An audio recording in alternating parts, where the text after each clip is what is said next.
The morning sun streamed through the floor-to-ceiling windows of Serenity Springs Wellness Center in Beverly Hills, casting a golden glow across the pristine white yoga studio.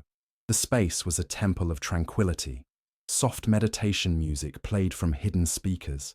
The air was infused with lavender and eucalyptus, and inspirational quotes in flowing script adorned the walls. It was the last place on earth anyone would expect to find the Prince of Darkness. But there he was, standing awkwardly, in the doorway at 7 a.m. sharp, wearing brand new black yoga pants that were slightly too tight and a faded Black Sabbath t-shirt that seemed to clash with everything the studio represented. Ozzy Osbourne, the legendary frontman who had bitten the head off a bat and snorted a line of ants, was about to attempt his first yoga class. The idea had come from his wife Sharon, who was concerned about his stress levels and chronic back pain from decades of headbanging and stage acrobatics. "You need something peaceful in your life," she had insisted, after his latest doctor's visit revealed dangerously high blood pressure, something that doesn't involve screaming or pyrotechnics. When traditional meditation proved impossible for his hyperactive mind, she suggested yoga as a compromise between physical activity and mindfulness. If you're enjoying this hilarious story, please subscribe to our channel and hit that like button. It really helps us bring you more entertaining content. Like this. The instructor, Moonbeam Chakralina, born Margaret Whitfield in Ohio but rechristened after a life-changing trip to India, was arranging her crystals on the altar when she noticed the newcomer. At first glance, she assumed he was someone's rebellious teenage son who had been dragged along. It wasn't until he approached the front desk and spoke in that unmistakable Birmingham accent that she realized who he was.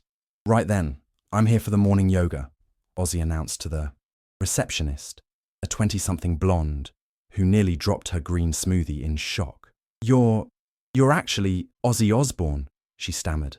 "Last time I checked," he replied with a bemused smile. "Is that a problem?" No, of course not.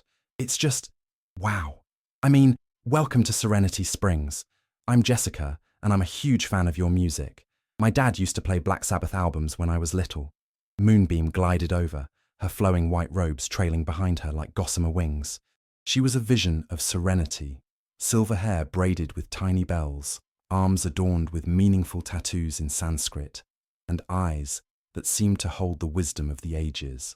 She had been teaching yoga for 15 years and prided herself on creating a safe space for spiritual growth and inner peace. "Welcome, beautiful soul," she said in her carefully cultivated Zen voice, extending her hands in a prayer position. "I'm Moonbeam, your guide on this journey toward—" She stopped mid-sentence as recognition dawned. Her ethereal expression faltered, replaced by something resembling terror. You're him," she whispered, taking a step backward. "The devil worshipper." "Well, that's a bit dramatic," Ozzy chuckled. "I'm just here for some stretching and relaxation. My wife says I need to find my inner peace or some such thing." Moonbeam's face had gone pale beneath her carefully applied organic makeup. She had built her entire practice around positive energy and spiritual protection, and suddenly, she felt as though she had invited a vampire into a cathedral. Her hands began to shake as she clutched her amethyst pendant. This is a sacred space. Your energy might disturb the chakras of the other students," she managed to stutter. By now, the other early morning yogis had begun to arrive. There was Martha, a 60-something socialite who attended every class religiously, Brad, a tech entrepreneur who used yoga to manage his startup stress, and several other wellness enthusiasts who had paid premium prices for Moonbeam's exclusive sessions. They all stopped dead in their tracks when they saw Ozzy standing there in his ill-fitting yoga gear. "Is that really—" Martha whispered to Brad, who was already pulling out his phone to take a picture. "Ladies and gentlemen," Jessica announced with barely contained excitement, "we have a very special guest joining us today." Moonbeam shot her a withering look. This was not how she had envisioned starting her Tuesday morning meditation series. "Perhaps," Moonbeam said, her voice quavering, "you might be more comfortable at a different studio. Something more aligned with your energy frequency?" "My energy frequency?" Ozzy raised an eyebrow. "Love, I just want to do some stretches. I've got a bad back and high blood pressure. My doctor says yoga might help. But surely someone like you would prefer, I don't know, Death metal aerobics or something? Moonbeam's composure was rapidly deteriorating. The other students exchanged glances.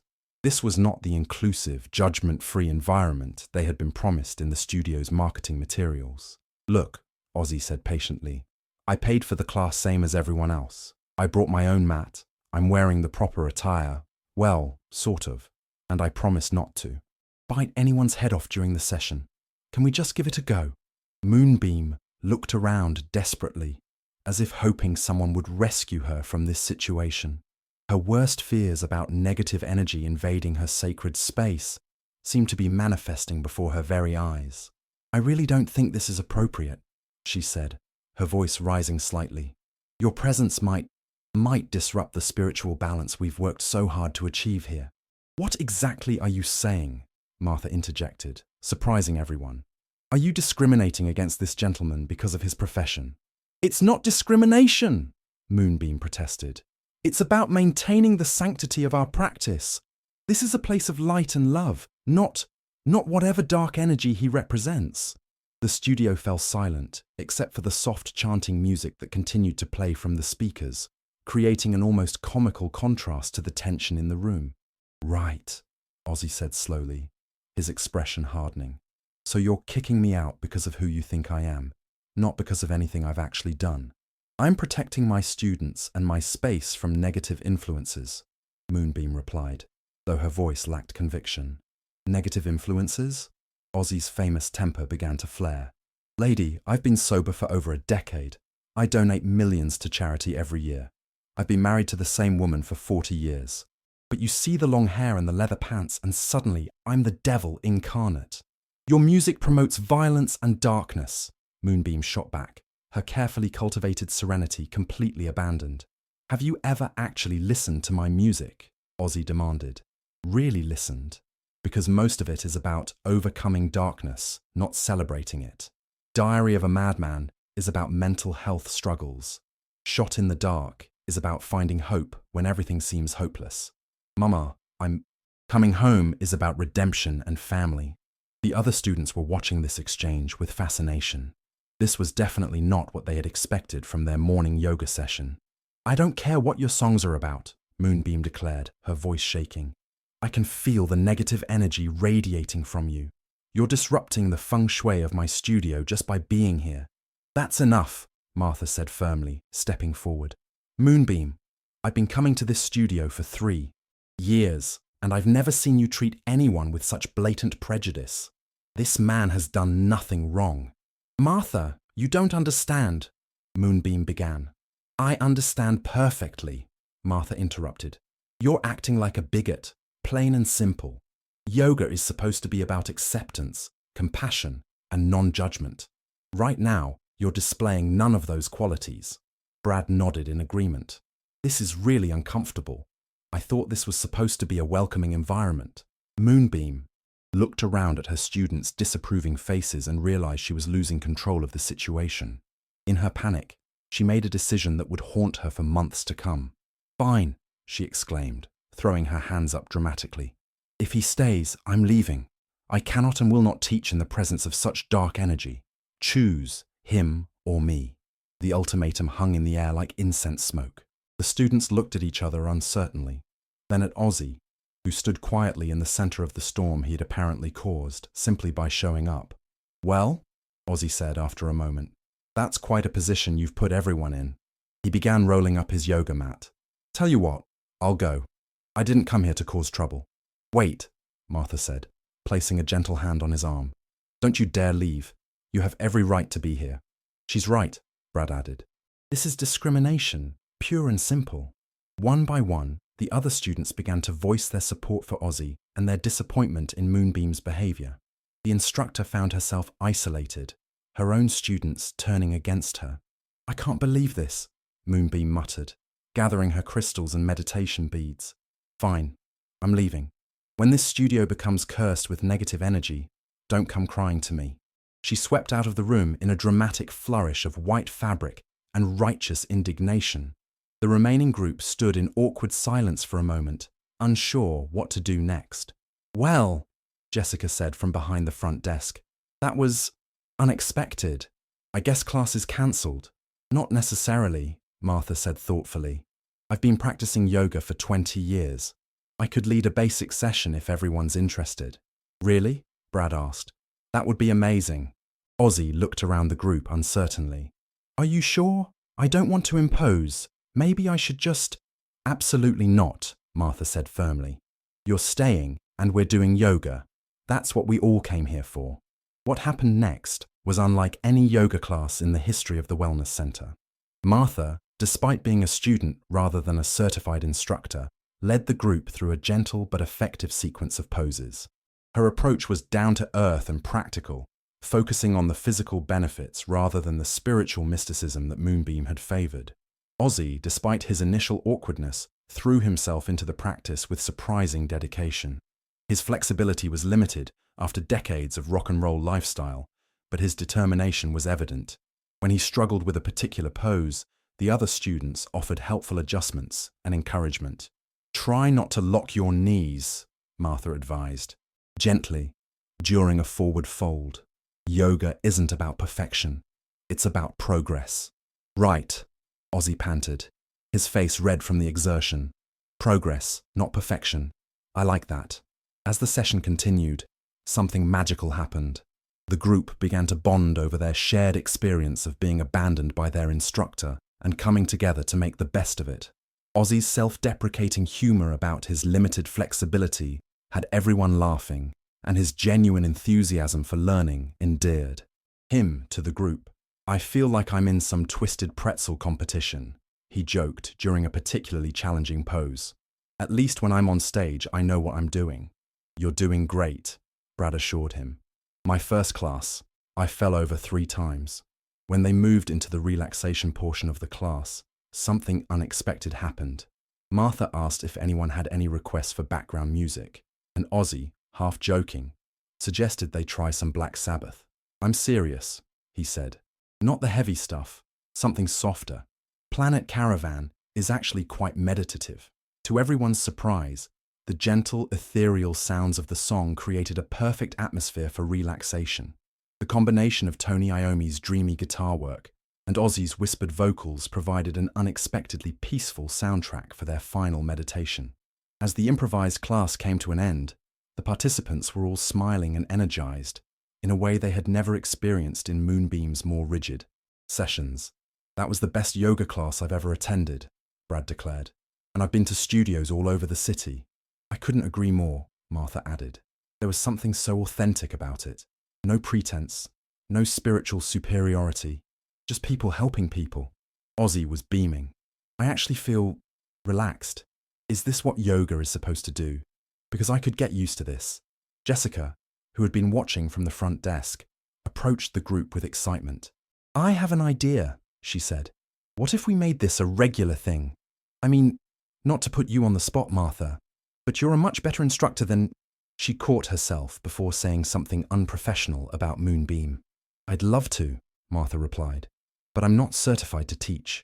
What if we called it a practice group instead of a class? Brad suggested. We could meet regularly, share what we know, learn together. And maybe, Ozzy added with a grin, we could call it heavy metal yoga or something equally ridiculous.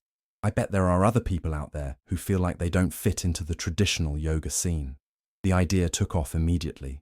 Within an hour, they had planned a weekly gathering for people who wanted to practice yoga without the spiritual pretensions or exclusive atmosphere that had driven them away from other studios. They would focus on the physical and mental health benefits, create an inclusive environment, and, most importantly, check their judgments at the door. Word of the incident spread quickly through Beverly Hills and beyond. Social media exploded with stories about Ozzy being kicked out of yoga class. But the narrative quickly shifted when people learned about the discrimination he had faced and how the other students had stood up for him. The Wellness Center found itself in crisis mode when Moonbeam's behavior went viral. Videos of students defending Ozzy and criticizing the instructor's prejudice racked up millions of views. The studio's phone rang constantly with people expressing outrage at the treatment of their famous would-be student. Meanwhile, Moonbeam discovered that her reputation in the yoga community had been severely damaged. Other studios were reluctant to hire an instructor who had publicly displayed such judgment and intolerance. Her private clients began cancelling sessions, and her social media followers dropped dramatically. 3 days after the incident, she swallowed her pride and called the wellness center. "I'd like to speak with Mr. Osbourne," she told Jessica, her voice barely above a whisper. "He's actually here right now for our practice group," Jessica replied coolly. "Let me see if he's available." When Ozzy came to the phone, Moonbeam struggled to find the words she had been rehearsing.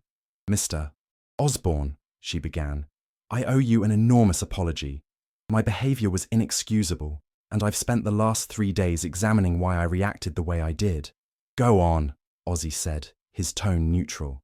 "I realized that I had built up this image of you based on outdated stereotypes and media sensationalism. I never bothered to learn who you really are as a person. I let fear and prejudice override everything I claim to believe about acceptance and compassion." She paused, clearly emotional. "I've been practicing yoga for 15 years, and I thought I had evolved beyond such narrow-minded thinking. But when faced with someone who challenged my preconceptions, I failed completely." "Well," Ozzy said after a moment, "at least you're honest about it. That's more than most people would do." "I was wondering," Moonbeam continued hesitantly, "if there would be any way for me to make this right. I know I have a lot of work to do on myself, but I'd like to start by properly welcoming you to practice yoga if you're still interested." Ozzy was quiet for a long moment, considering her words. "Tell you what," he finally said, "why don't you come to our practice group next week? Not as an instructor, just as a student. You might learn something." "I would be honored," she replied, her voice thick with gratitude. The following Tuesday, Moonbeam arrived at the studio early, her usual flowing robes replaced by simple workout clothes. She approached Ozzy nervously as he set up his mat. "Thank you for giving me another chance," she said quietly. "Everyone deserves a second chance," he replied. "Besides, I'm all about redemption. It's kind of my thing." The practice session that day was transformative for everyone involved. Moonbeam participated humbly, following Martha's lead and accepting guidance from the other members of the group. She witnessed firsthand the genuine community that had formed around acceptance and mutual support. When Ozzy struggled with a balance pose and nearly toppled over, she instinctively reached out to steady him. "Thanks, love," he said with a smile. "This old body doesn't bend like it used to." "None of ours do," she replied, and for the first time since the incident, she felt like she might belong in this space again. As weeks passed, the practice group grew. Word spread about the inclusive, judgment-free environment they had created, and people from all walks of life began joining. There were soccer moms and punk rockers, CEOs and artists, elderly retirees and college students, all united by their desire to practice yoga without pretense or prejudice. Ozzy became something of a mascot for the group, his presence serving as a reminder that yoga truly was for everyone. His progress was slow but steady, and his enthusiasm never waned.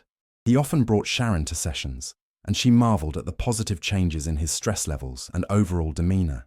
"I've never seen him so relaxed," she told Martha one day. "Whatever you're all doing here, it's working miracles."